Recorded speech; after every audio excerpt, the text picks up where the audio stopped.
Hello and welcome back to another happy hour. I'm Ryan Fring, creative director here at Backflip, and joining me, as always, is other creative director John Shoemaker. Say, hey, John. Hello.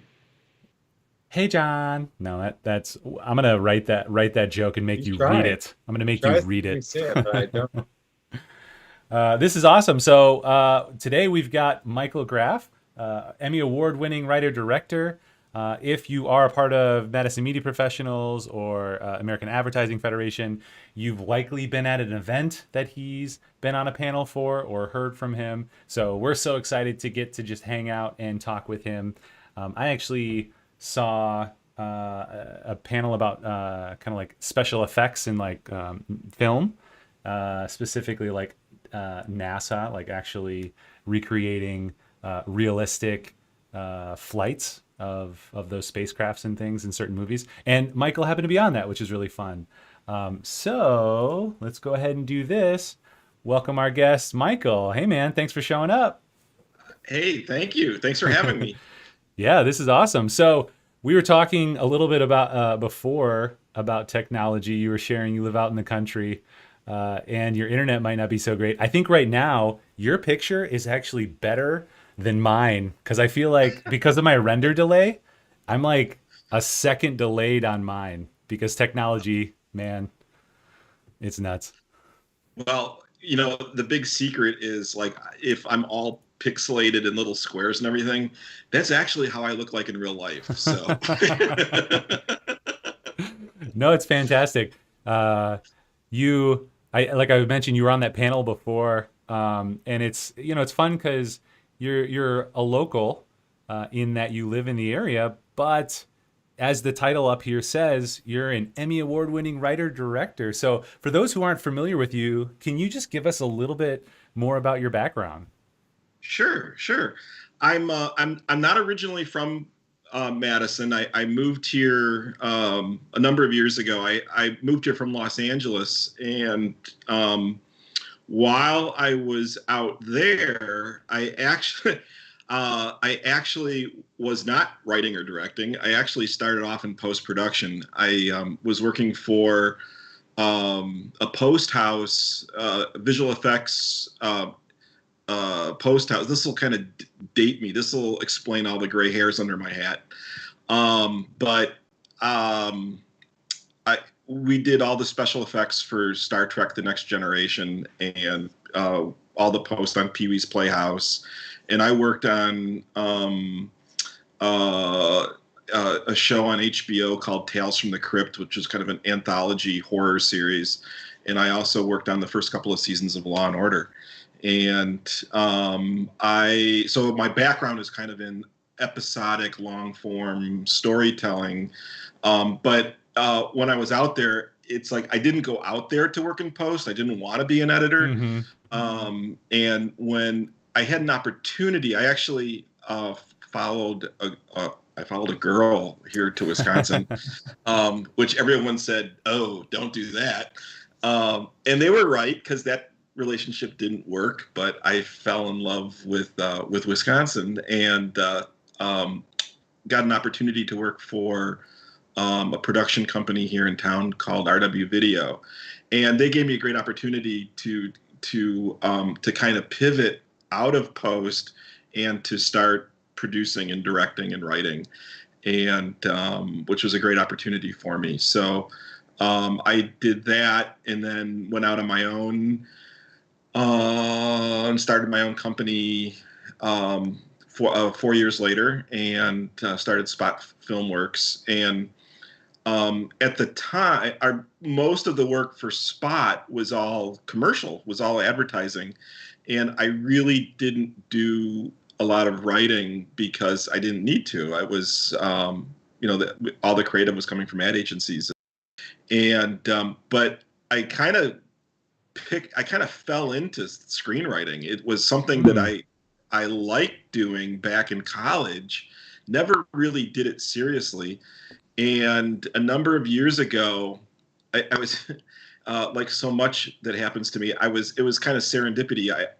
I was working out at the gym, and some guy came up to me and he's like, "You do that TV thing, right?" And I'm like, "Yeah." And he goes, I have a book that would make a great movie. And he gave me the book, and I read it, and I was like, he's right. It actually would make a good story. Mm. And so the first screenplay, I actually co-wrote it with another ad guy here in town, with John Besmer, who's over at Planet Propaganda, and an ad guy, a writer in Milwaukee, Mike Coghill.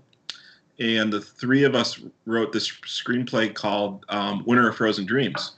And it's a true story about this college student at the UW, and she was a straight A student, and took place like in the late 70s. And her senior year, she dropped out of school to go work at a massage parlor. And while she was there, and it was, one of those massage parlors. And while she was there, she'd take out insurance policies on her clientele, and then she'd kill them.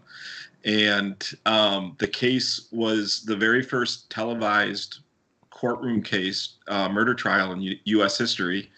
Her attorney had never lost a case. The DA prosecuting the case had never lost a case. His name was Jim Doyle. This launched his political career. He went on to be governor. Anyway, so we wrote this script, and it got produced, and Mark Twain always said the worst luck a young man can have is having really good luck the first day at the track. And that's kind of what happened. I kind of fell in love with screenwriting. And so and again, it was always kind of in my back's kind of I do it kind of on the side. And the last couple of years, though, I've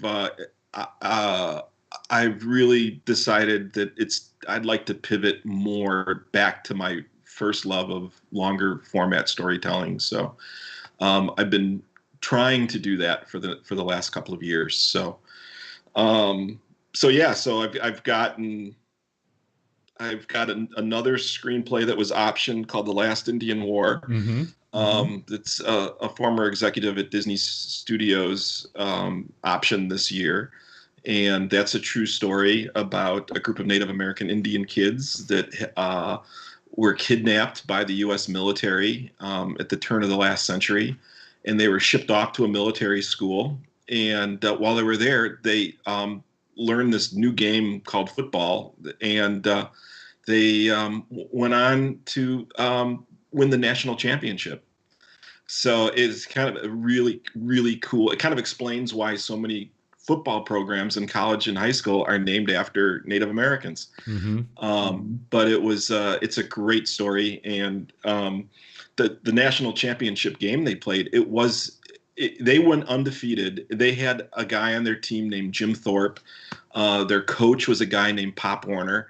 And they played the only other undefeated team in the country. And it happened to be the team of players whose parents were responsible for their kidnapping. It was the Army Cadets of West Point. And they had a group, or one of the players on their team was a guy named Dwight Eisenhower. And it's like this crazy story. And most people, even if you're big football fans, you don't know like where like the origin story for football came from. And you talk to Native Americans, and they know all about the Carlisle. The name of the school that they were shipped to was the Carlisle Indian School. And Native Americans know all about Carlisle, but most people, non-Indigenous folks, they like, wow, I never heard of this. It's a cool story. So I kind of fell in love with the story. Turns out my mom grew up in Pop Warner's house back in upstate New York, and she and my uncle and my grandfather knew Pop Warner when my mom was a little kid. So it's kind of a cool story. Yeah, that's amazing. And I've been at a few events with you, so I've heard some of the backstory. I don't know that I was familiar with the Tales from the Crypt.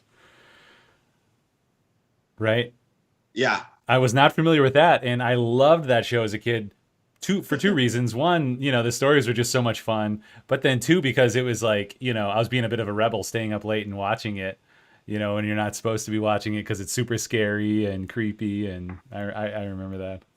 Well, for the again, this dates me, but for like the kind of any of the post tech nerds, post editor folks out there. The thing that was really unusual with this was the post house I worked at was called the Post Group, and we were the beta test site.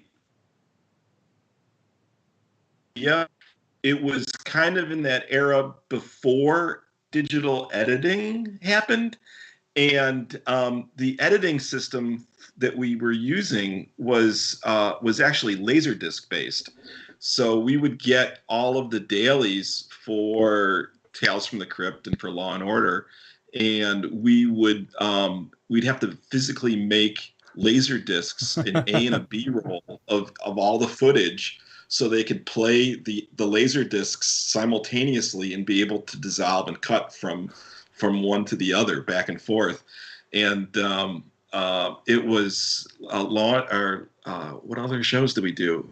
So Tales from the Crypt was one of these shows, and the data, the laser discs were so sensitive, we had to store them in our company had a sauna for clients. We had to store the laser discs in the sauna, or the failure rate was too high.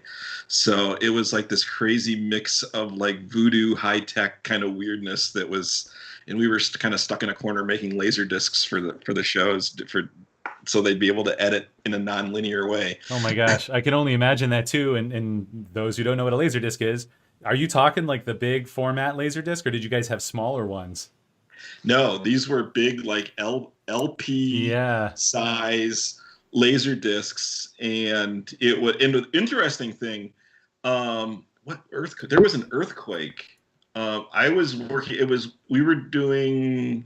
It was either Tales from the Crypt or Law and Order, and I was getting I was getting the edit session prepped, so we were cutting some discs for it, and it was during the year that the World Series was in San Francisco, and it was the big San Francisco earthquake. Well, down in Los Angeles, we felt the aftershock from that quake, and it actually the laser disc recorded the aftershock. Oh my gosh. And it was weird to pull it out and be able to look at because the laser is basically burning ones and zeros into the disc, and you could see where the laser just went off the track, and just each time there was an aftershock. It was pretty cool. Oh my gosh, and I almost had the opportunity to buy the original Star Wars on Laserdisc, like at a garage sale, but I was like, I don't want to get into Laserdisc. And, that was probably one of the only opportunities I will ever have had to get like one of those original versions, You know how valuable those are now? Oh, I'm well aware now. I had a roommate in college had Star Wars on Laserdiscs, and I hope he did. I hope he saved them. I hope he saved it. Yeah. It's got the original ending too. Right. You can get into a lot of trouble though playing that. You know how valuable this thing might be game. Oh yeah. So this is a happy hour. I do want to share kind of what we're drinking. We never pressure. We just always encourage. I've always kind of got like a Clarb. By the way, I switched cameras because my normal camera was just blowing up. This is actually on my phone, which is really cool, connecting over Wi-Fi. So I've got Clarb here, and I've actually got some stuff from Old Sugar Distillery here. This is the honey liqueur and their Queen Janine sorghum whiskey. So a little mix there. Sorghum. Yeah, just to, kind of warm up the spirit so I can finish out the day strong. Nice. Yeah. Well, I had whatever was sitting next to me, Ardbeg single malt Scotch whiskey, 10-year. It may have been a recent Christmas present I just opened. Oh, also nice. Drinking that in my glass that I got for free at an event that I see you have as well. Our See the Joy glass. Yeah. Nice. That was a fun event. All right, what do you got for us? I've got a mug full of, we'll call it Irish coffee. Energy juice. That's fantastic. So we've been working with an Indigenous agency for a pipeline doing training. So we've learned a lot more about certainly indigenous history in the U.S. And I remember, I can't remember, was it maybe 2 years ago when you did it was a little bit of a writing workshop and a little bit of kind of show and tell on the last Indian War. And you were kind of just walking us through your process on it. And I've just been fascinated by it, like you said, because who knows that story? Like I never knew that story, and it's amazing. And part of that, now that I've learned a lot more, is taking those Indian kids or those Native American kids and putting them into boarding schools or re-education schools. And it sounds like that's what this was a part of as well. So I'm super fascinated to kind of see how that turns out. And now that you have it optioned, you said by somebody at Disney. Yeah, the story. I mean, this has been kind of it's been a process, and I've actually been working on this for 10 years now. And the script has gone through a number of rewrites, and it's been almost optioned a couple. Well, it was optioned once, and then the producer couldn't do anything with it, and then it almost optioned two other times, and those kind of fell through. And the challenge that I would hear from the producers from the industry side was, well, first of all, I wrote an epic. I wrote kind of a big budget historical epic, and those always cost more money to produce. And it was important to me that I write a story from these indigenous kids' point of view. I didn't want to tell it from like the Pop Warner's point of view, or from the guy that ran the military school was a guy named Colonel Pratt. I didn't want to make it like a white man's story. Mm-hmm. And although there's good juicy roles in the script for those people, it's not the lead characters, lead protagonists are not A-list white actors, and that has been a challenge. And oh wow, it was in getting it made and finding the financing for it. And it was really interesting. And I thought, like, over the last 4 years, things with going on with Standing Rock, with the Lakota in the Dakotas, and with the kids being put in cages at the southern border. Even the Washington Redskins dropping their extremely racist name. I thought, this is a really good time for the story to be told.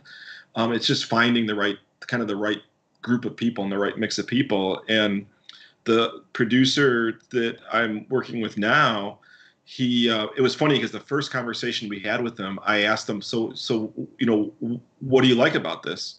And he said, I think the market has caught up to this story, and which I think is really encouraging. So, in Hollywood right now, there's a big push. If you're an old white guy like me, I'm like a dying breed. There's been a real push for diversity all across the board. I'm also a member of the Directors Guild and the DGA for the last decade or so has been encouraging diversity among its members, and it's just now starting to bear fruit.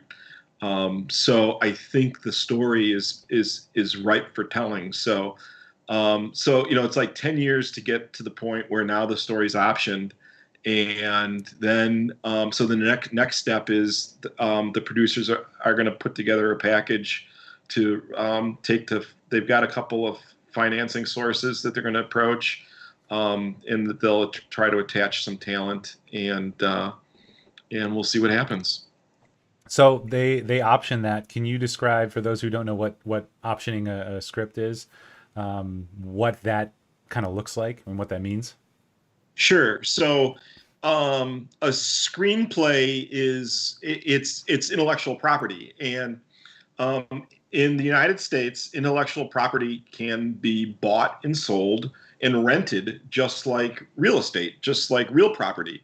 And I think the easiest way to kind of wrap your head around the terms, the difference between an option and a sale of a screenplay, it's like renting an apartment, renting an apartment or a condo, or buying a house or buying the condo. An option agreement is a short-term rental of the property that gives rights to be able to shop that property around to try to raise money and attach actors and directors and everything that has to go, just find distribution, all that kind of thing. And then if they can put a package together, then they can go and buy the property outright. So it's so the script right now, it's optioned for 2 years. I'm sorry, I take that back. For 12 months, it's a 12-month option, and then they have a right to renew it, like you would with renewing a rental, the lease on your apartment. So what would be like the ideal situation here? They figure out financing and are able to get it produced, and then come back. And is it something that you still could or would want to still be attached to, or would you just sell it outright, or would you just have to see what comes? I would, for this project, I'd probably sell it outright. Mm-hmm. I have been told in no uncertain terms that it's too big of a project for a first-time feature director. And even though I've been a commercial director for 20 years, making that leap from short form storytelling to long form storytelling, kind of the unwritten rule is for a first-time director is budgets under 10 million. Mm-hmm. And this is definitely something that would be a little bit bigger than that. So, yeah. So I've come to terms with the fact that this is something that I would write and give to a more established director to do. But I've got a couple other projects that I've been developing that are lower budget that would be good stepping stones for me. Yeah, it's kind of interesting, you're giving perspective on something that I think a lot of people don't know until they hear some of these stories and start to learn more about the industry, is that, you have these projects that you put a lot of passion behind and bring to the market. And then a lot of what you'll be met with is, well, someone might take this and do something with it, but it's not going to be you. There was one of my former bosses when I was just getting started in my intern days down in Rock Island, Illinois. He's been a commercial director for 20, 30 years, and he's very good friends with the man who wrote Road to Perdition. And he worked together. So that's Max Lucado, who wrote Road to Perdition, and then he worked together with this friend to develop the screenplay for Road to Purgatory, which is kind of the sequel. Mm-hmm. But as far as I know, that's been caught in this cycle of like, well, we're interested, but we don't want any of your team working on it, so they've been trying to see if they could do it, but I don't really know where it is at this point. That is so weird you bring up that particular project, because I know I have a friend in Chicago that is working, I think, with the same guys that you worked with, because he's been trying to raise money for a group of films, and that's one of the projects. Mm-hmm. Yeah, so the owner of the company that I worked for, his name is Phil Dingledine, and then he's friends with Max Lucado. And I think they did some movies as well that are similar. Now I looked up your Winter of Frozen Dreams. Forgive me if I'm grouping it in the wrong group of things, but I was like, oh, it kind of looks similar to this. This director made a movie called Mother. I think it's kind of like it went on, I think it was Lifetime TV, but it was kind of a horror, Mother's Day horror for you. Yeah. Well, what you're looking at, if you're looking on IMDb or looking on Netflix at Winter of Frozen Dreams, The Okay. movie that got made is not the script that we wrote. Oh, okay. And I actually, it was actually a really painful lesson to learn. But what got produced, it's funny, my name is attached to it, but what got produced is not the vision and not the story that we set out to tell. And it was heartbreaking at the time to have that happen. And there's I, an old Hollywood saying, and I didn't hear this until well afterwards, but they say you make a movie three times: when you write it, when you shoot it, and when you edit it.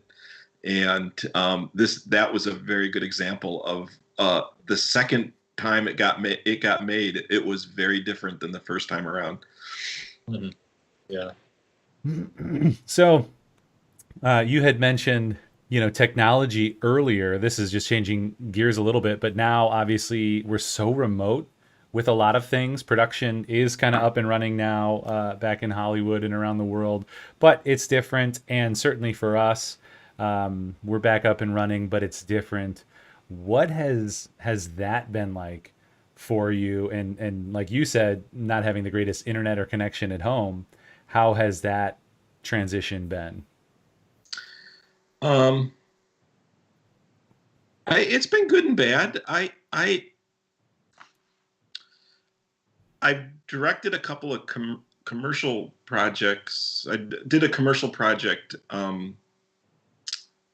remotely, which was interesting, a bit of a challenge. Um, and I'm kind of glad that I did, because one of the crew members actually tested positive for Oh coronavirus. my gosh. But I, I I've actually took the last 6 months or so. I actually have been really productive. Mm. I took the time and channeled it into writing, and I got two completed screenplays written in the span of like maybe 6-8 months. And I mean, I've been very, very productive on the writing front. So I've been using the time trying to just to pivot and still be creative with what I have. Yeah, no, that's fantastic. And I know certainly early on, um, when kind of all the shoots got, frozen up and or pushed off and things like that, it was amazing because that's maybe that's another question that we can go into, because you also have your company Spot Filmworks. But like owning a company, working in the company, there's often a lot of times of working in the company, and then there's working on those other things that you want to do. And certainly John and I got into it because we wanted to tell, stories in feature films, yeah, or short films. That's kind of like two modes that really spoke to us, and so we got into it. And then people wanted to pay us to do promos and commercials and things like that. So we're like, all right, we'll do that along the way. But some of those passions go along the wayside when you are so busy. So when everything did slow down, it was great because I jumped in and I, started working on a script again. We all have several scripts, but I hadn't worked on it in a year or two, and was able to get some good solid time in there. So Good. I mean, That's great. I think that's one of those positive things, is that we can, identify what's important and focus on it. And, hopefully after the world starts going at the speed of light again, we can kind of keep up those efforts, because I'm sure this is resonates with you to some degree. We kind of do some jobs and it's kind of like making donuts, but it's good, and we need that. But then there's the other stuff that really kind of serves our spirit, or our heart, or things like that. And being able to keep that going is fundamental to us as creatives, I think. Yeah, yeah. Yeah, I agree 100%. And I think if to find the time, that was, I'd always beat myself up. It's like you spend so much time, you know, kind of, looking for the next project to pay the bills, and then you do the work, and I mean, and that is all consuming, and you give 110%, Mm-hmm. and and it's, it's like peaks and valleys, and then, you finish it, and you're looking for the next project, and oftentimes the thing that I would, or you're bidding on projects, you've got agencies or clients asking you to bid on things. Mm-hmm. And I don't want to say it's a time suck, because that's part of the business, and it's what you're doing. Mm-hmm. But the thing that always kind of gets set aside is the thing that at least got me interested in wanting to tell stories in the first place. And it's as I've gotten older, well, at first it didn't bother me, but as I've gotten older, it's like, I've been telling stories for other people and for companies and for agencies. And I guess this year with the pandemic and everything, I gotten to the point where it's like, I want to tell the stories that I wanted to tell, a decade ago. Mm-hmm. And this is I'm kind of grabbing the opportunity, with, it's like the whole world has a pause button in 2020. And it's like, I'm going to use that to force myself into doing the thing that first got me interested, that first kind of lit my passion in the industry. So I think in that regard, the pandemic has been good for me. Mm-hmm. God forbid if there was a better way for me to reinvent myself, so much the better. I don't Yeah, want we'll take it. the wrong impression, but Yeah. Well, I think part of it is like, something like what we're in right now forces people out of their routine. And the hope that you have is that hopefully people could see, oh, I actually could make it through without like running the rat race at the pace that I was going. Like I actually managed to make it through these last 6-7 months at a slower pace, and maybe I could keep some of those,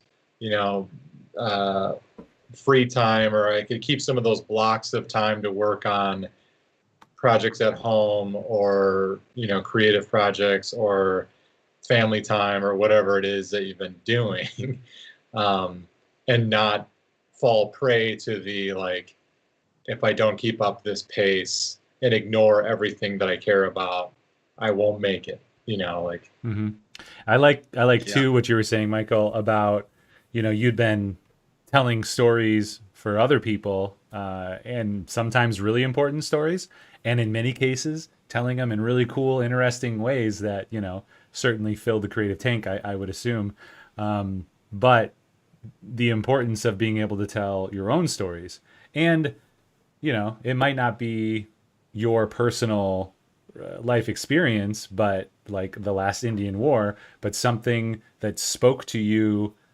Sorry, that sentence structure was incorrect. But something like the last Indian War, which spoke to you and was a story that you just, it was a part of you in some way, and you needed to help communicate, and thought, hey, I think others could really enjoy and benefit from this. And it's a slight difference in the understanding of, well, somebody didn't just come down and say, hey, make this.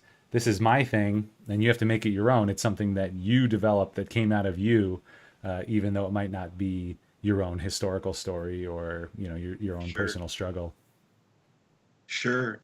And it's to kind of take that one step further, that thought one step further. The thing that's been really interesting, kind of a good learning experience, kind of taking this year and pivoting away from advertising industry to entertainment industry, is when I've been pitching, and I've been doing a lot of virtual pitches, which has actually been kind of a really good thing, is that producers that I didn't have access before, everybody's online on Zoom and Skype now. So it's like getting that opportunity to pitch is easier. Mm-hmm. But it's, when you talk to these people, it's what 100% of this is about story. and it's all the conversations relate about story, and it's about perfecting the story, and it's still technical writing. I mean, the fact that I have written, I've done some copywriting for advertising and learning to write in a 30-second or 15-second or 60-second format is actually a really good training, because I mean, to write to write in a technical manner where you're writing about fitting things within a certain amount of time. I mean, it's the same thing in the long format, whether you're writing an episodic, an episodic for a streamer or for broadcast. You still have to follow the rules and have plot points happen at certain points before commercial breaks or natural breaks, or, a feature still has to have the, plot point between Act 1 and Act 2 and Act 3 happen, and and the timing of things is still really critical and important. So I think that this time spent kind of reacquainting myself with story in a weird way helps me when I do get back to talking to clients about on the advertising side. And there's like this project that I just finished on the advertising side. I think it made me a better director, and even talking about like the client's branding story. I think that helps. I think you bring more to the party that way too. So I think there's definitely some cross-pollination. Yeah. What do you think in adapting or marketing for somebody else? What's like the biggest challenge, you think? Somebody comes to you, they need you to advertise widget A. What's the biggest challenge, you think? And, maybe some of those skills you've developed over the years to hit that challenge head on. I think the challenge, the creative challenge is listening to what the brand is to challenge. Depends on how far along. If they are, if the conversation is like directly with a brand and they know what their brand is and they know the story of their brand. I mean, when you're talking to like an ad agency, that kind of happens organically, and you're kind of at the tail end of that, so you don't really need to do that. But if you're talking directly with a client, I think it's the challenge is listening to the story and coming up with a really unique way to tell that brand story in a way that kind of rises above the din of the marketplace, to make impressions. And I think that's always been the challenge. And it isn't anything new. I mean, advertising's always been that way. It's finding a way to creatively tell a story in a way that resonates, and it will create impressions on people that they'll remember. And I think the same is true. There's different terminology, but the same is true in the entertainment industry too. It's telling stories that resonate and are memorable, and the end result is different. But one thing that's been interesting is spending all of this time helping brands figure out their voice.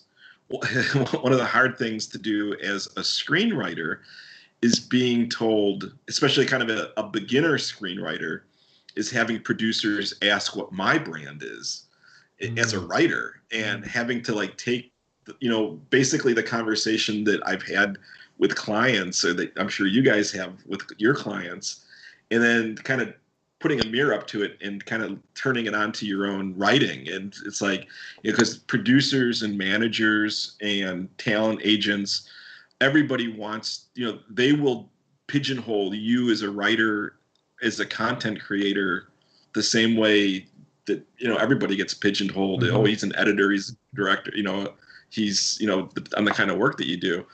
And that's been a really interesting experience the last couple of months too. Well, and the challenge of that, that's sort of a catch-22, is that we all feel this like, well, I don't want to be pigeonholed. I don't want to be put, like this is the only thing that I can do. But then at the same time, there's a value to that. We do that with our clients in their businesses. It's like, well, what is it that you do? Who's your target audience? And they want to say, well, everyone's our audience. And what do? We can do anything. Okay, none of that's interesting. Nobody understands what that means. Yeah. I to know who you are and who you want to talk to.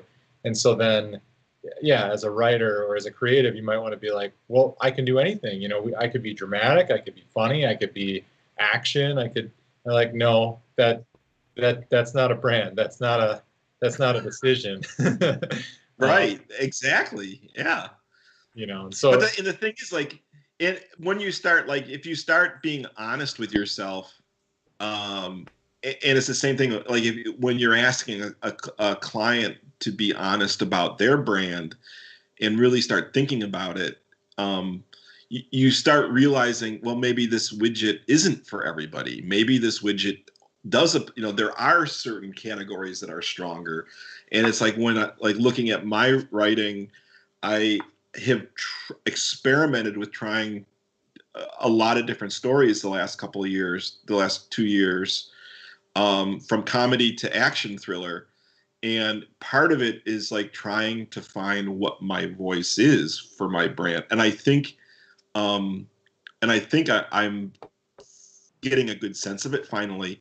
But like, you do have to ask yourself those hard questions. And it's like, what are you passionate about? I mean, part of it is answered in the subject matter that you approach. Mm-hmm.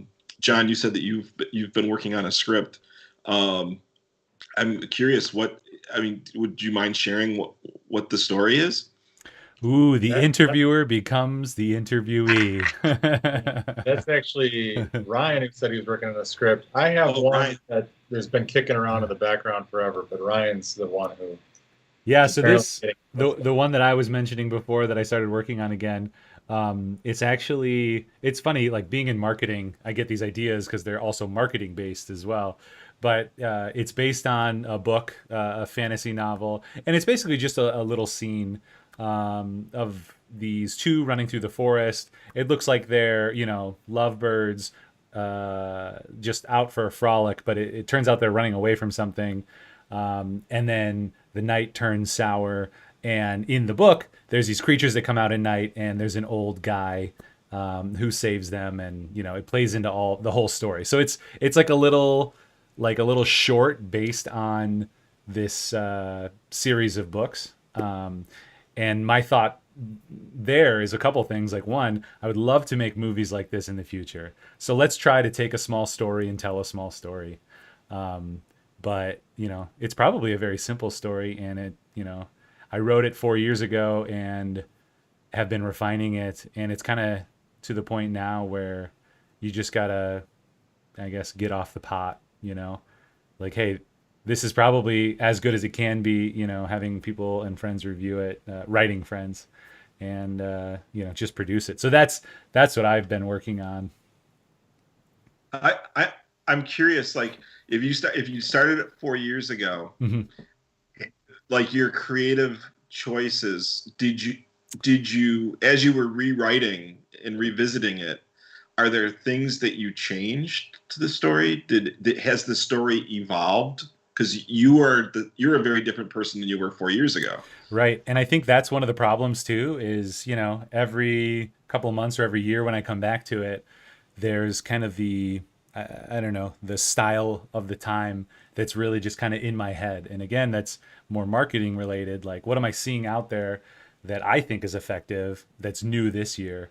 So there are things that have changed. Overall, I think, though, I've kept kind of the core story the same. It's kind of some of those extra directorial or producing elements that have changed a little. I have different ways to do different things. By and large, the style is the same. The kind of mood that I've designed for it is the same. And the beats are mostly the same. In some cases, it's just that we have access to a lot better capabilities and can do things in different ways. So I think by and large the core story is still the same. It's just kind of how we do that changes a little. Sure.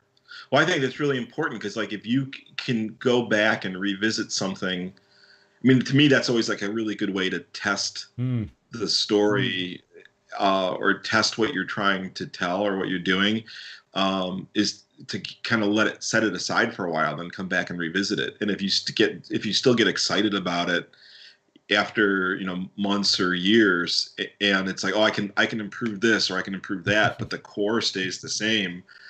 I think there's value to that, and I think it's part of the process that shouldn't be.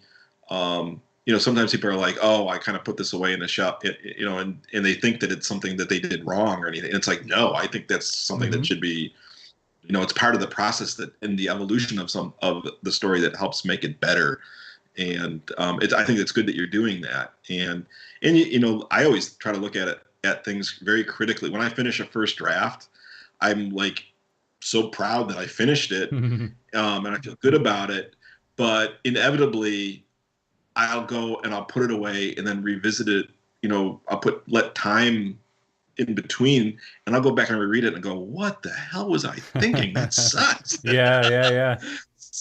So then it's like, oh, I can make that better, and I can make that better. And so it's like I'm constantly like trying to rewrite and make it better and better, and which is a great luxury to have that we don't get in working in advertising. We don't have the deadline, because of the tight turnaround times. We often don't have time to think about it and make it better or stronger, because we have to deliver something in some crazy turnaround time. So, I my hat's off to you for revisiting your project. Thank you. Sometimes we need the time to let that initial perception fade, because I think sometimes there can be an excitement around something that you created because the effort of going from nothing to something is so great that when you see it finished, you suddenly have this pride for the work that was done. Be like, oh, it's something now. It's a tangible thing, and that feels so good that it can be hard to, like this happens internally when we're working on marketing projects. You take that first crack at the creative, and then you present that internally, and it can be hard to start hearing that initial feedback of the things that don't work because it took so much effort to go from the blank page to first draft.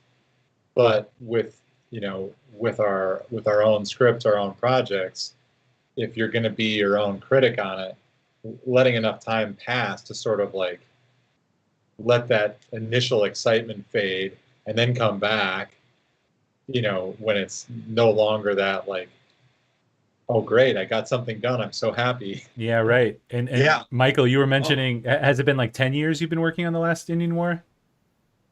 Yeah, 10. Yes. Yeah. So 11 years. 11 years. Let me turn it back around to you. What was that like from the first time you wrote it to then coming back and editing for the first time, or even getting somebody else to help edit? Did everything hold up? Like, what was that like? I mean, obviously you're optioning it. It's still around, so it's got that staying power. Yeah. So, boy, it's okay. You could be like, my first draft was terrible. No, I thought my first draft was, give it to the Library of Congress now. I have written a masterpiece. And oh my God, it's my first draft was 146 pages long. And which is unheard of. It's crazy. That's a long movie, yeah. And everyone was saying, it's like, dude, 120 pages, man. 2 hours. The rule of thumb is a page a minute. I mean, 120 pages is a 2-hour movie. Mm-hmm. And I wrote 146, and people are like, "You're insane." And I was like, "No, but every word, on every page is gold." It's, and it's like, and I had sent it to a couple of film festivals, screenwriting festivals and things. And that early draft, I won best screenplay in Paris at the film festival in Paris that year. It was maybe a year after I finished, within a year of writing it. And they were like, it was really interesting because they said that out of all the categories, that the screenwriting category was the only one that the judges had voted unanimously on. And so, and then they announced Last Indian War, my name, and I was blown away. And it just verified the fact that I had written something that was incredible. But then when we started when I went around, pitching it to people and trying to sell it, the feedback I kept getting 100% of the time was, "It's too long. It's too long." Mm-hmm. And I spent, a couple of years, it's like really resisting wanting to edit it down and to change it. And then, like, the first time it was optioned, I did do a little bit of a rewrite, and I went through, and I think I knocked down like maybe 5 pages. I knocked it down. And I tinkered with it, and there was some of the notes I was getting were actually genuinely really good notes. They're like, you have like this major plot point, but it happens like 35 minutes in. Can we have this happen earlier? And I was like, and the more I thought about it, I was like, that's actually really, really good note. And so in the process of rewriting that, it got a little bit shorter. And it wasn't until maybe 4 or 5 years, it was probably 4 years ago, when I really, well, actually, I take that back. It was really within the last year or two when seriously getting it out there to producers and hearing all of it, the one note, and it's like, you got to kind of take notes with a grain of salt. Some of the notes you get back from people, they're like, they're so out there and so crazy, and it's like, I'm going to ignore that. But like my manager, he tells this great story. He goes, taking notes is a lot. He's like, he goes, the story he tells. He goes, if you're at a party and somebody tells you that you've had too much to drink, to stop drinking, tell them to fuck off. But if 30 people come up to you and tell you to stop drinking, call a cab. And that was kind of like applied. Was telling me, shorten the damn story. So I spent a lot of time shortening it, cutting it down to, I got it to 120, I think it's 121 pages now. And part of it was just changing the way I write, because I was writing in my scene descriptions, I was actually writing notes for me as a director. And I had to kind of change my perspective to keep it just about the action, just about the story and the action. So my scene descriptions got shorter, but I also, in the process, learned to, what is the story I'm trying to tell. And I was able to edit things down, tighten it up, keep the focus on the story and the dialogue without losing any of the major scenes. There was one scene I to this day I regret cutting out. It was really, really good. I kind of took out some characters and combined some characters, but I think it's a lot tighter now. And kind of getting back to your comment about, all the energy that takes to go from nothing to creating something. It's, I wholeheartely agree with that. It's like when you get in the car and all the energy that it takes to go from 0 to 50, it's like, and that's just to get you up to speed, which is great, but it's not fun until you can go from 50 to 80. And it's, so you kind of have to burn all that energy to get up to speed. And then once you're up to speed, you can, I think that's where a lot of the really good creative things happen. When you're forced to go back and examine your first ideas and to either say, no, yes, those are good ideas, or I can make it better. Same thing like with presenting things on the advertising side. I think that, having clients challenge you to come back and revisit ideas makes them stronger strategically, I think. And it's hard. That was a hard lesson for me to always learn. I didn't want to do that. There was a time when I was like, no, this is genius. And now I'm like, oh, what a dope I was. Yeah. Well, and it's interesting too, because, and maybe it's very different in the writing, and you can talk about that versus the actual directing and producing.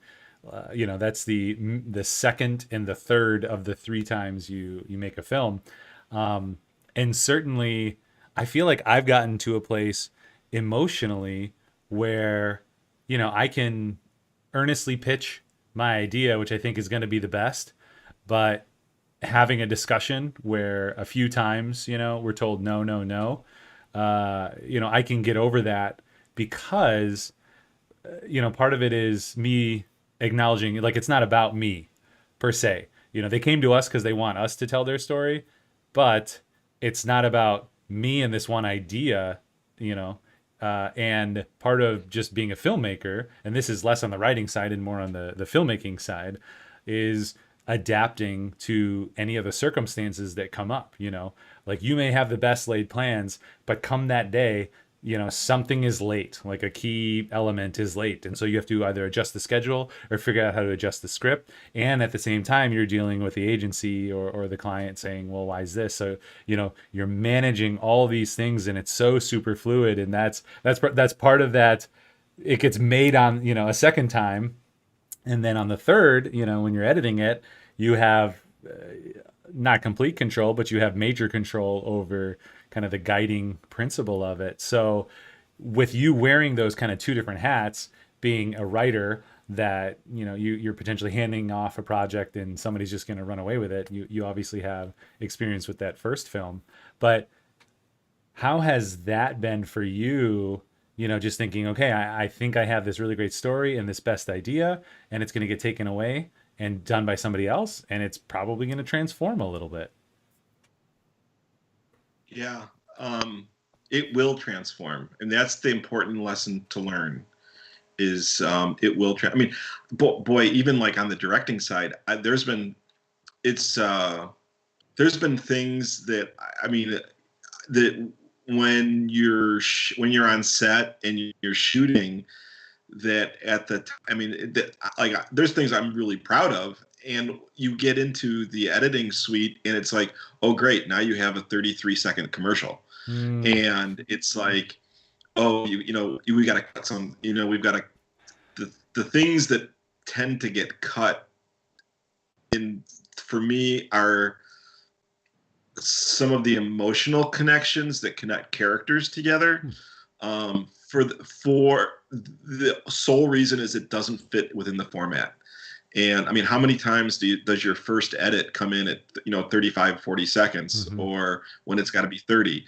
And it's the thing that you're tightening up is it's like you're getting the story down to the core, and you're sacrificing some of the things that kind of flesh out the story. And so it's like that applies, I think, across the board in, whether it's short form storytelling or long form storytelling. Right.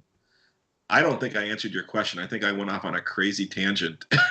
Yeah, no, that's okay. This is just how it works. And I'm off on this tangent with you because, I mean, you talked about it earlier, but it's such an important skill. And like, I would maybe even encourage people who are like, I'm going to be a writer, I'm going to be a director. It's like, okay, let's give you the, the shortest kind of projects that are out there, like a 15. Like, tell me an emotional story in a 15. Once you've kind of learned how to do that, then you can step it up, and then you can be responsible and tell a, hour and 20 minute story without losing us after 15 minutes because, you don't know how to keep that pace going, which is Yeah. like you identified, you still have those same elements. It's just in a different time frame. Right, right. I tell you, I think the best training for a director is in advertising, because it forces you to be collaborative. It isn't like film school where you're, the cult of the director, the auteur. Mm-hmm. You have to collaborate, and you have to listen to a lot of different voices with a lot of different political agendas, and deliver something that is effective and works. And you have to collaborate. And also, if you can make an emotional connection in 30 seconds, Mm-hmm. whether it's comedy or something that's really heartfelt, if you can make an emotional connection in that short amount of time, good on you, man. That's a really, really hard thing to do. And I think it's actually easier to get an audience involved in a story in an emotional way when you've got more time than you do when you have got 30 seconds or 15 or 60 seconds. Mm-hmm. So I think it's a great training run, and you realize that every frame counts. There was a young editor who interned for me a couple of years ago, and he wanted to cut the first. He wanted to crack it, cut it at editing a project we had worked on. And his first cut came in, it was like a 60-second. It was even maybe a little longer than a 60-second. Mm-hmm. It's like, that's great. And I said, okay, now this has to be a 30-second. And he looked at me and he goes, there's no way. There's no way that we can make this, that it can be a 30-second and tell the same story. And I just grinned and I said, it has to be 30 seconds. You don't have an option. Yeah. And you're like, he went step back. aside, Padawan. Yeah, he went back. He was so disappointed. And what he had done was actually really good. I mean, he was a very talented editor, Mm-hmm. and he had done a really, really good job. But to go back and try to cut that down to 30, and he did, and he discovered that he could do it, and it did work. But I think that's a really important lesson to learn, is that you are trying to fit things into a certain amount of time. And if you're doing something like, if you're going to do like a streaming series or something, it's the same thing. Mm-hmm. I mean, you've got a set amount of time to do, and you're working in if you're working on an episodic, you're working in a writer's room with a lot of different personalities and different agendas, and you're just applying it. It's just a different scenario, but you're still applying the same skill set. Mm-hmm. Mm-hmm. I feel like some of the things that I've picked up over the years probably get me in trouble when I'm just having regular conversations with my wife or my family, because in my head I feel sometimes like I've got this editor going, just like unnecessary details, get to the next thing. Oh my gosh, yeah. I'm so glad you said that, because I have the same thing goes on in my head. But I've experienced that watching, I can't remember what movie it was, but I remember watching something recently and thinking like, I'm not ready to be at this point emotionally where they like tried to take us in the story. It was like, because they were cramming too much action in or whatever. And I was like, I don't even know the characters yet. And then we're like suddenly supposed to be here, emotionally with them. And it's just kind of those shorter form things teach you that, like, maybe we don't need all that action to happen. Maybe we need to skip some of those details and give me another moment with this person so that I get to know them. And then I'm ready to go on that. Right. I'm ready to care about them. Yeah. Right. Yeah, I feel like exactly. I'm so happy that you brought that up, John and Michael, that it resonated with you, because I'll joke with my wife. She'll start revving up on a story, and I'm like, "Hang on, what's the point? Like, what's the thing that I'm supposed to take away? Like, I understand that 2 years ago, this and that, and now today, and then you were thinking, but then this, and I'm like, we have limited. It's the editor in my mind. I'm like, we have limited time together. Let's use that wisely. What's the most important part? So I get a lot of crap for that as well, which is probably appropriate. But I mean, professionally though, you need that. Oh You yeah, need yeah, that skill to be able to get to the point. yeah. People's time is valuable, Mhm. and and people's attention spans are short.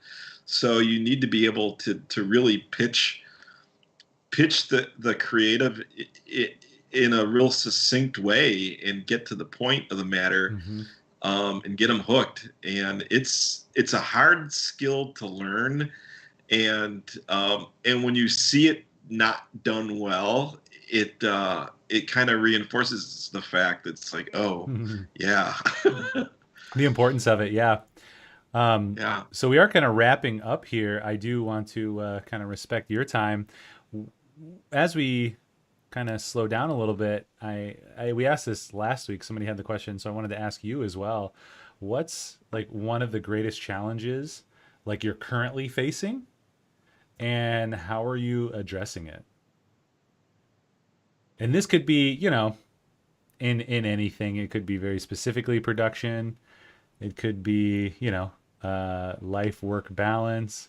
Although I feel like everyone's had a good reboot the last 9 months or whatever. Whoa. Biggest challenge. It's a real moment here. Yeah. What's your biggest challenge? Oh boy. I'm pedaling. I'm pedaling. I'm Yeah, like, yeah, that's I okay. gotta. I'll give you a second to answer while I talk, or you can think while I talk. Um, I think it's kind of one of the things we talked about today, and then the second thing that I just brought up now. And the first is, remembering why we're doing it, why I'm in this field and what I want to do, and keeping that in mind, because even, during COVID, keeping the company together and being successful took some extra doing, but what is all the point of it? Like, why are we doing this? So keeping that in mind and actively working towards that, I think, is one of the biggest challenges. Like working on that other script or doing some other creative stuff. And, you have a business meeting and you ask each other, there's three of us partners, and we ask like, okay, what's the ROI on that? And that's a good question, but we also have to be okay with the answer, it's my goal, or my creative soul like needs to do this type of thing. And I think we have a good team that can respond well to that. But I know when we get busy, it's really hard to think about those things and do those other things. So I mean, this is actually one of those things that I started early on. We've been doing a podcast, but then I got this going, and it takes some time each week. But it's like, I just need to talk to people, and I need to create something that is not, I'm not being told what to do by a client. There's not a, more specific, if I do this, then I will get this type of ROI. There's certainly ROI on having these discussions, but for me, it's more of kind of a personal outlet. And so kind of making sure I keep my eye on that and allow others in the company to do that as well is one of them, the biggest challenges. And then the other thing is just work-life balance. And it comes and it goes. Like there's busy seasons, there's not busy seasons, but through it all, again, kind of keeping your why in mind or your goal in mind. And part of that, for me, is faith and family, and intertwined with that is the creative that I want to do as well. So it's kind of the same as the first thing. So that was a long-winded answer. No, there's a lot of wisdom in that answer, I think. And I think that challenge, I mean, I think everyone is struggling with that, at least a lot of creatives.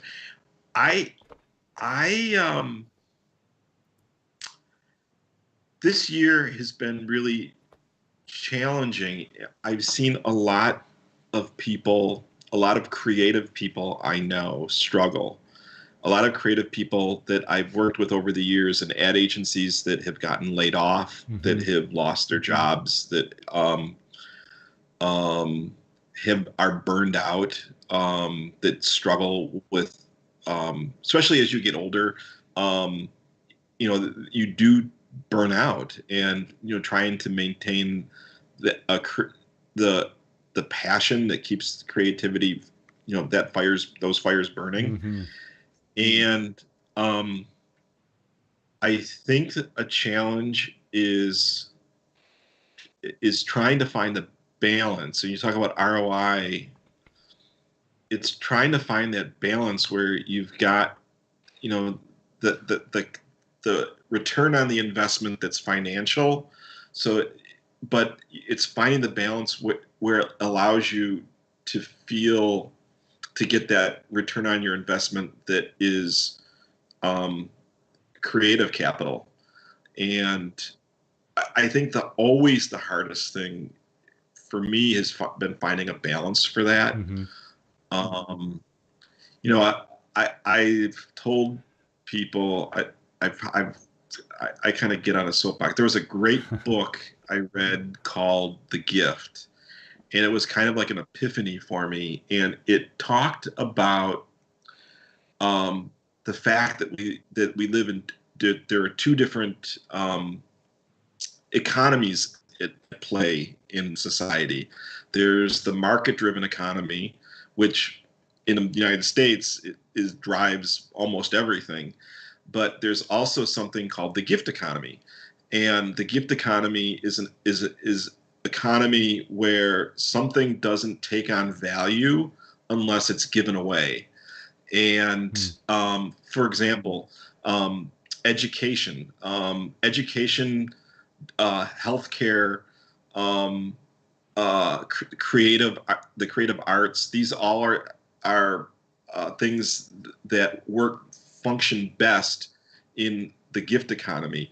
And a great example, like a real basic example, is if your house catches on fire and you only can grab one thing out of your house, what is it going to be? 9 times out of 10 people will say a photo album, or this thing that my child, these drawings that my kid made that were on my refrigerator.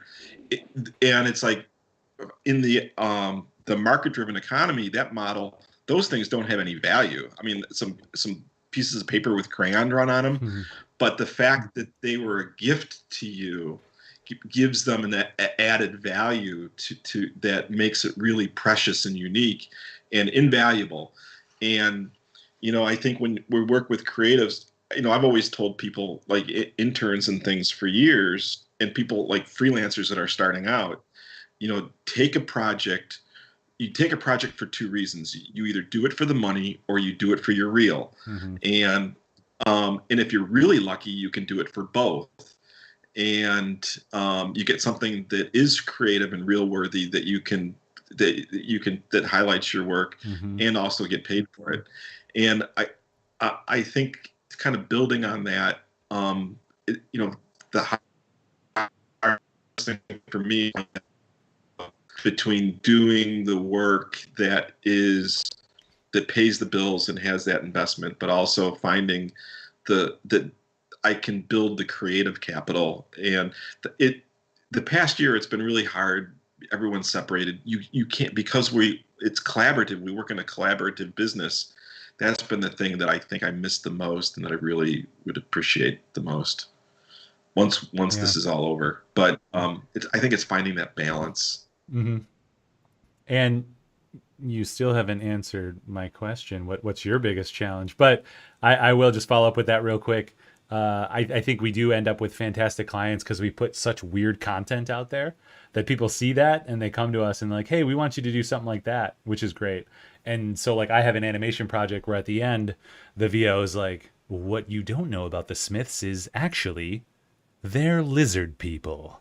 And it's like informational for a power company. So, I don't want to throw shade. That's kind of my phrase of the week on the fact that we get to work with great clients on great things. But there's something mental. It's like a mental failing of, okay, somebody hired me to do this, so I'm kind of beholden to them and their ideas, versus I can do anything with this creative thing. The reality is they're functionally exactly the same. It's just that mental understanding of who's in charge that's changing that perspective. But hopefully you've had a chance now to think about your biggest challenge. I yeah, I mean, I think it is finding that balance between between the creative capital and the financial capital. That's been the hardest. And it also, as I, I'm kind of at the place where I don't want to give up doing the commercial work, and but I really do want to try to keep that part of what I've been doing really close to me. Sure. But at the same time, also expand over here and try to do both. And I'm hopeful that I can do both, but I think that's the biggest challenge, is trying to keep both close to me.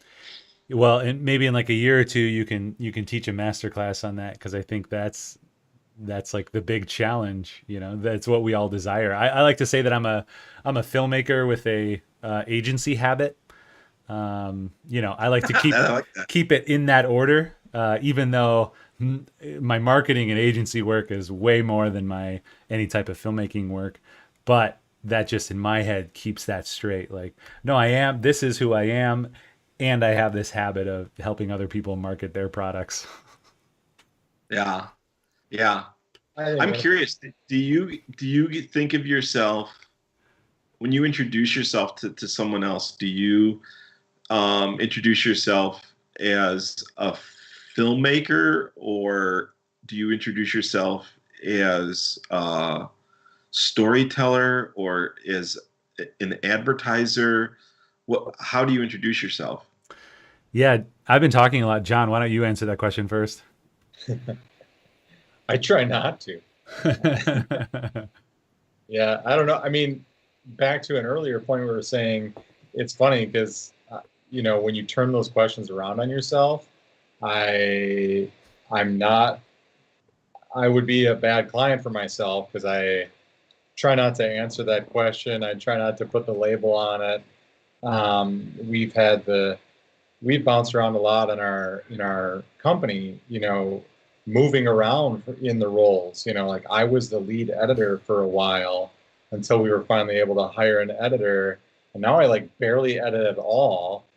So, and then I find myself in other roles. So that's actually a really hard question for me to answer. I'll use that to answer a different question. That's my biggest challenge right now. Good. Yeah. But I guess what I was going to say, which won't be an answer still, is just that at some point we decided that it would be best for us not to try to hide who we are or fool other people into thinking that we're more corporate than we are, or that we're more whatever, because at some point, if we land the job, you're going to start working with us and you're going to find out, actually, this is what we're like. This is who we are. And it was a good move to make, because when people come work with us, they know that we're going to be kind of pushing on these creative levers to try to get, we've actually been very fortunate to get a lot of clients that come to us with, quote, corporate video projects that have allowed us to do crazy and wild things, because we're like pushing the boundary, saying, hey, this will be more fun, more interesting if people, if we do this. So we've had a few projects that I feel like we've actually been able to hit, not perfectly, but as close as you can to the combination of doing it for the reel and for the budget, or for the money. Reel and the meal. Yeah, we get paid for it, but we've been able to do something really goofy and crazy with it. And then the best is at the end of the day when you come back and you're just like, I can't believe we just made an 80s action movie with ninjas for a dehumidifier company. Yeah. Yeah. That's, I want to answer, I want to say filmmaker. I so much do, but I feel like growing up through the business, we were backflip films. Now we're just backflip, but people are like, "Oh, you make video, interesting." You know, it was kind of looked down upon, and so I never wanted to say anything that would have anyone pity me. And maybe that's the ego in me or something, but I always, wanted to be looked upon favorably, right? You don't want people to hate you, you want people to love you. And so even recently, I kind of downplay it. Like if somebody wants to have a conversation, I will 100% go into this conversation. But if they're like, "Oh, what do you do?" I'm like, "Oh, I work in marketing." Because, we're all storytellers, but to some degree, that has been over marketed. We're storytellers, visionary storytellers. And so like John and I have like a little aversion to that word, despite that being the core of what we are. So I think of the marketing of it. I say like, "Oh yeah, I work in marketing." Well, what do you do? Well, I'm a creative director at this marketing firm, and we get to do a lot of really great commercial and this products. And then I can also explain kind of the film experience that I have or have worked on. I would love to just be like, "I'm a filmmaker," but I guess I have some of that mental baggage that I just need to get over before I'm ready to do that. Yeah, I struggle with it too, and it's funny. I always struggled with the term video. I always Yeah. struggled with, and I think part of it when I had first moved here and was working for the production company was called RW Video, and I never talked to the guys at Pro Video if they had the same thing happen. But oftentimes, and this again, this is a number of years ago. The world is different now, but the reception we would get phone calls at RW Video of people wanting to rent video, like thinking it was Blockbuster Video, and I Oh yeah. always and I was like, note to self: don't put video in the name of your company. Yeah. Oh my gosh. Your company. 100%. That's why we called ourselves Backflip Films, because that elicited this idea of story and, just so much more than video, even though But film and video are analog, descriptions Yeah. or similar but descriptions. I think we jumped on to a film is a thing that is creative. It tells a story, and video, like you could have a video of a cat running down the street. Like Right. it seems to have some different meaning that we were Yeah. trying to target. Yeah. So what does your card say, Michael? I know you have, I think it's writer and filmmaker on one of the websites. I struggle. I really struggle with this for years and years. I just had director, Sure. um, and that was fine. And I think same thing, like the company who Spot Filmworks. Hmm. And as the years went by, I think that I mean the company is technically still called Spot Filmworks, but I think on the website we dropped Filmworks and it just says Spot. Maybe it doesn't. I have to check. I should check. I haven't even looked at my website. But I've been struggling of late. It's like for people that aren't in our industry, it's like, oh, you're a director. Oh, and they don't know if what a producer is and a Yeah. director. They don't. It's like sometimes you don't want to get into any of Yeah. that. Or they'd be like, "Oh, And I what have I seen any of your movies?" And you're like, "Okay." Yeah, yeah, and that's always the follow up, and it's Yeah. like, Yeah. nope, you've seen my work. Yeah. I mean, we've got bigger audiences than a lot of feature directors. Yeah. I've Yeah. had Yeah. projects that have debuted on during the Super Bowl, Uh-huh.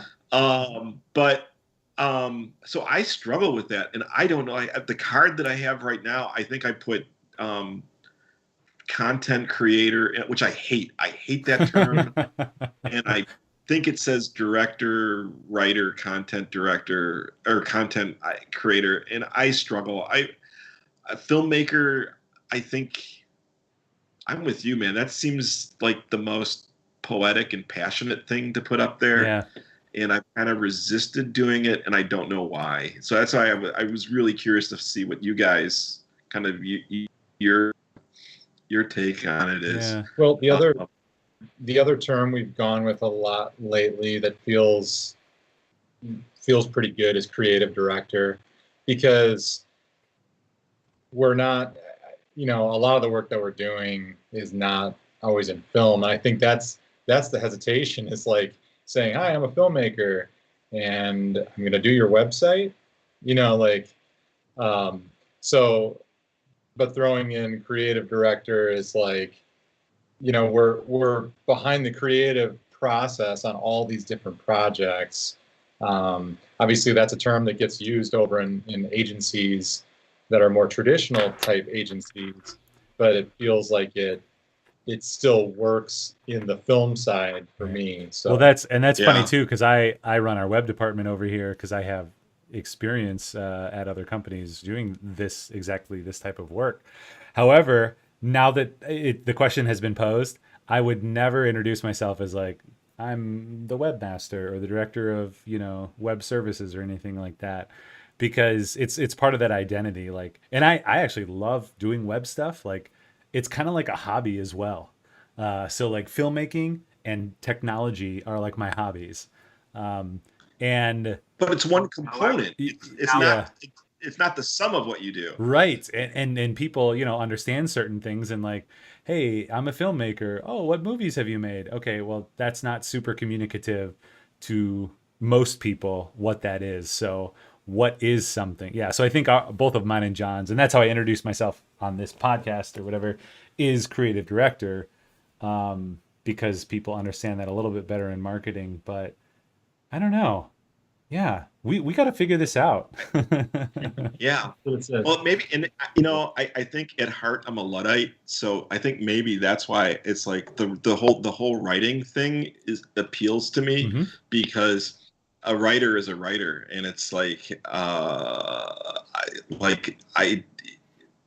I really kind of welcome that, but it doesn't describe everything that I do, Mhm. and and it's hard, and I don't like hyphens. I know we live in kind of a hyphen world where you have to have hyphens. Yeah. Yeah, everything. I'm Yeah, all things to all people. Is that a?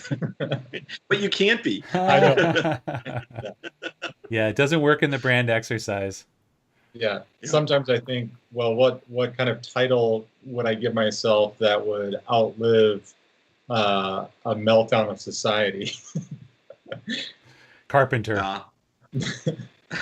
But storyteller. Although, like Ryan said, we've been averse to the overly, I don't know.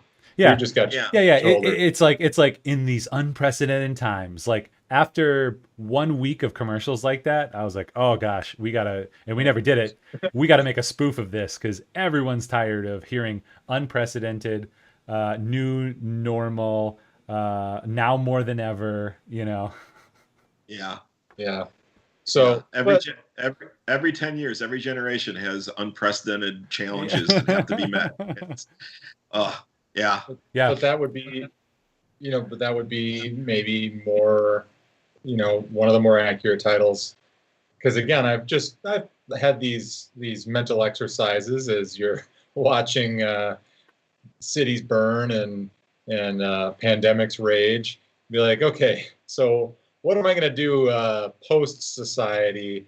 And it's like, well, I don't know. Maybe I could just tell stories, literally. Mhm. Yeah. Stand there and tell somebody a story in exchange for a bag of rice.